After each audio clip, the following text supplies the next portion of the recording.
Et plus de justice sociale et fiscale, ce sera le mot d'ordre de la journée de mobilisation annoncée pour ce mardi 2 décembre par une intersyndicale CGT, FSU et Solidaire dans les transports, la santé ou l'éducation nationale. En Corse, les marins CGT de la Corsica Linea et de la Méridionale ont déposé aussi un avis de grève ce même jour pour protester, je cite, contre la concurrence déloyale des compagnies sous pavillon international italien sur les liaisons de services publics. Stéphane Poli. Une nouvelle journée de mobilisation sociale se profile ce mardi 2 décembre.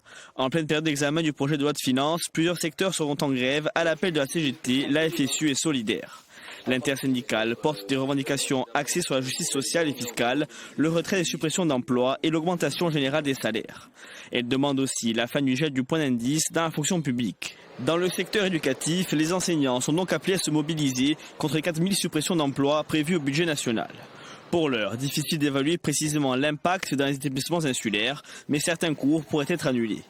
Des perturbations sont également attendues dans d'autres services administratifs, notamment dans les agences France Travail et les organismes de sécurité sociale. Les syndicats invitent aussi les personnels de santé à participer à la mobilisation.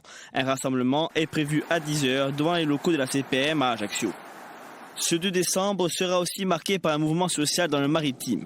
Les marins CGT de la Corsica Linea et de la Méridionale ont déposé un préavis de grève pour une durée de 24 heures, valable dans tous les ports de la continuité territoriale, ainsi qu'à Toulon, Nice et Marseille. Le syndicat dénonce une concurrence déloyale des compagnies sous pavillon international italien sur les liaisons maritimes de services publics.